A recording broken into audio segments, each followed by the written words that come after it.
PARASITE REBORN. The sun dyed in bloody hues, and I was the last living person in the district's warehouses. The wind carried their stench, rotting meat, and old wounds. I hadn't slept in 3 days. For 3 days, I'd listened to their breathing behind every wall. I secretly watched the streets from the 3rd floor window. Shadows moved unnaturally. Their clothes rotted, but their bodies never stopped. I didn't know what kept them alive. I didn't want to know. When darkness fell, I went out. In my hand, I gripped the machete I'd found in the security office. Outside was quiet, too quiet. My footsteps echoed on the asphalt, but didn't travel far. The sound was swallowed by something else. Something crawling along the walls of the adjacent building. I turned and saw it. It was latched onto the bricks with twisted fingers. Its head rotated 180 degrees. It smiled. Its teeth were black. I turned away, ran, and a scream followed me. Not mine. I reached the subway, the only way to cross the city unseen. The tracks were covered in something slimy, and the air reeked of decay. My flashlight flickered as I stepped onto the first stair. I shouldn't have come down here. The tunnel held traces. I found them in the dying half-light. These weren't blood or mud, but skin.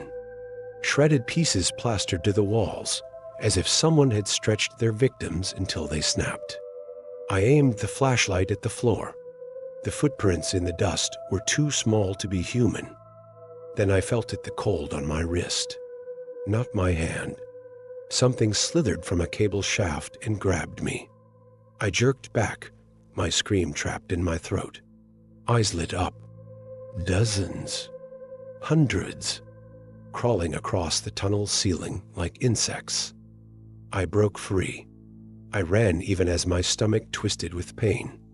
I reached an exit, but the door was chained shut. I slammed the machete into the glass, which shattered into 1,000 blades. Through the hole seeped the smell of wet leaves. It was a park, or what was left of one. The trees were skeletal, roots torn from the earth, and between them snaked a red river. Not water. Thick, sticky fluid pulsing like a heart. Bodies floated in it. A skull. A hand. An eye. My knees buckled. Before I collapsed, I saw the river rise. Something emerged from its depths, a giant, twisted back, covered in cysts. A hand, large as a car, reached for me. I tore my gaze from the monstrosity and fled into the woods. Branches scratched me, but I didn't stop. I knew it was behind me. I heard it. Every step was an earthquake, every breath a tolling bell.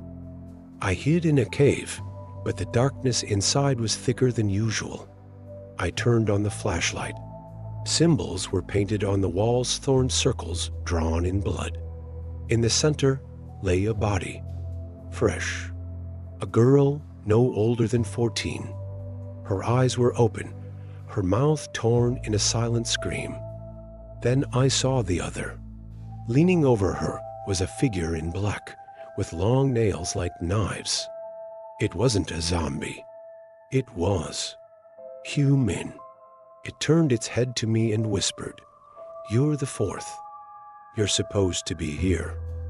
I scrambled back, but its hand seized my throat. Its nails pierced my skin, and I felt warmth, my blood flowing straight into its mouth. A scream. It was mine. I hit the ground, and it stood over me. Its face was smeared with cave paint, but its eyes were the same as the zombies. Yellow, pupilless. "They're coming for you," it growled, pointing a claw toward the entrance. I heard them stampeding. Hundreds of feet. The zombies had gathered an army. The man in black grinned and vanished into the shadows. He left me to choose, be torn apart by the horde, or follow him into the dark. I chose the dark. I followed his trail, droplets of my blood on the rocks. The cave became a maze of tunnels, each narrower than the last. The wind howled like a ghost, and I wondered if I was still alive. The wall closed behind me. I turned no exit. 3 doors opened ahead. Each was carved with a word: eat, run, die. I chose the second. The room was full of mirrors. Each reflected a different version of me, one disfigured, another dead, a third infected. Then the mirrors cracked. Hands oozed from the fractures. I smashed a mirror with my fist and crawled through. My blood smeared the glass, but I kept going. The new corridor slopped downward. I reached a brass door labeled Safe House. Inside was a radio and a map. The map had a circled location, the vault, but before I could study it, the lights died. I felt it, the white shadow.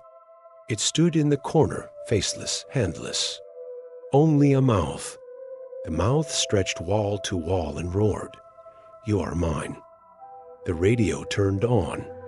Static, then a voice. "If you're hearing this, don't go to the vault. They change people." I fled, clutching the map.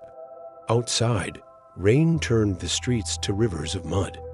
In the distance loomed the building, the vault, a massive bunker surrounded by a fence of bodies. I approached. These weren't zombies. They were living people impaled on spikes, green fluid dripping from their eyes. One opened his mouth. "Run, before it's too late." His finger pointed to the bunker. In the top floor window stood a figure. I recognized it me, or something wearing my face. It smiled and waved. I entered. Inside was sterile, white, filled with lab equipment. Floating in jars were parts, heads, hearts, brains. A screen read Project Rebirth. Then I heard footsteps. I turned 3 men in black uniforms and masks. One held a gun. "You're the last," he said. "Time to join us." My refusal was silent. They smiled and pressed a button. The floor opened. I fell into darkness, and when I hit the ground, I felt them, the infected, in cages, hungry, and I was among them. I woke strapped to a chair. My double stood before me. "Do you see now?" He whispered. "We are the future. The virus doesn't kill. It improves." A mirror hung on the wall. I looked into it and saw theirs. My skin was gray, veins black, eyes yellow, but my mind was still mine. For now. "Will you choose to fight?" My double continued. "Or will you become one of us?" Suddenly, an explosion shook the building. He turned to the door, and I heard a new voice in my head. "Eat." The voice in my head burned, scorching every thought that wasn't his. "Eat," it repeated as my teeth sharpened with pain. I clenched my fists, fighting for control, but my body was no longer mine. I lunged at my double, tackling him. His skin tore, but what spilled wasn't blood, a black, stinking fluid that pooled like mercury. The building shook with new explosions. I fled through collapsing halls. In one room, I saw a vat of glowing green liquid, floating inside. Children, tubbed, eyes open and empty. One looked at me. "Help me," echoed in my mind. I wasn't sure if I imagined it. Then the floor gave way. I fell into darkness, landing on a metal grate. The room was filled with cages, each holding abominations. Creatures with 3 arms, eyes on their backs, mouths on their stomachs. One gripped the bars. "You're the new one, huh?" It rasped, its voice like knife scrapes. "They'll change you, make you like us." The hole I'd fallen through was sealed. The only exit was a door with a keypad. Nearby, footsteps. Someone was coming to inspect the damage.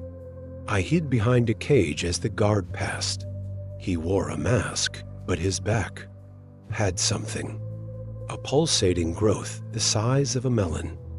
When he turned, I saw his face. My father. My heart stopped. He looked at me but didn't recognize me. He checked the locks and left. I followed like a shadow. He led me to a lab where a journal lay open. I flipped through it with trembling hands. The first page read, Day 1. Infected subject #714-Jonathan K. Result, body self-destructed in 12 hours. Need a stronger host. The pages were filled with skull diagrams and chemical formulas. The last page held a portrait of a man with my eyes. Label, host number 1, Mikhail, the perfect carrier. Bring him to us. Then the window shattered. She entered, a woman with long black hair and a painted face. She held a knife etched with cave symbols. You can't save him, she hissed. He's already theirs. Her blade grazed my throat. I dodged, but she was fast. The slash tore my sleeve, and the blood that flowed was black. She recoiled in horror. Who are you? I shouted, but she didn't answer. Instead, she threw the knife into the shadows. My double stood there. The blade pierced his chest, but he smiled. The wound sealed instantly. You can't kill a god, he said, pointing at her. The ceiling collapsed on her. I escaped, taking the journal. Her final word, find the altar. I descended emergency stairs to the lowest level. The air thickened, walls coated in mold. The entrance was marked by a circle of skulls. Inside, the room was an altar. On it lay a giant heart, tubbed to the walls. It pulsed as if alive. Around its skins, human, dried, tattooed with cave symbols. One had the woman's face. A hand reached from the ceiling and grabbed the heart. I looked up. It was the river monster. Now I saw it clearly, a shapeless mass of flesh with eyes like windows to hell. It roared. Mine. The monster convulsed, as if in pain, and spat out my blood. The blood I'd lost in the cave. The black fluid vaporized, revealing visions. A boy weeping. A woman burning. A man turning into a zombie. These were my memories. You're the key, the monster groaned. I was the first. They made me this. But you can free me. A finger the size of a leg pointed to the heart. Kill it. But before I could move, the door opened. The 3 men from the lab entered with weapons. Time to finish the experiment, they said.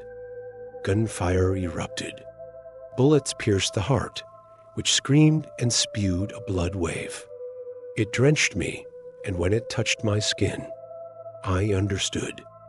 The virus wasn't a virus. It was a parasite, an ancient thing buried beneath the city, feeding on death. The vault's people dug it up, trying to control it, but it controlled them. The blood changed me. My bones shattered and reformed. I became something. Not zombie, not human. Something that could see them, the threads connecting all infected. Threads leading to the monster. The only thread not black was my father's. I followed it. It led to a derelict house on the city's edge. Inside, my father stood with his back to me, watching the burning city through a window.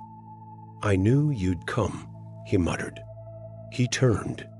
His face was aged, but his eyes were like mine now, yellow, inhuman. I led them, he confessed. I thought I'd save humanity, but it changed me, He showed me his back, the growth had swollen. It pulsed with its own heartbeat. Kill me, he begged, before it's born. I refused silently. He gave a bitter smile and lunged. His hands became blades, but I was faster. I gripped his throat, feeling the parasite inside him struggle to escape. The growth burst. From it emerged a child. Skin like tar, eyes like fire. It screeched, and the city answered. Run, my father screamed before the child bit off his head. I fled as the city crumbled. The newborn was a black hole devouring everything. Zombies bowed to it. People turned to dust. I reached the hill where it all began. In my hand, I clutched my father's journal. On the last page, beneath my portrait, it read, Host number 1 will carry the seed of the new world. If you're reading this, I'm dead. But he will live. I looked at the city. The black child rose into the sky, wrapped in the parasite's threads. And I felt them merge with mine. Come, the voice in my head whispered. There are so many worlds to infect.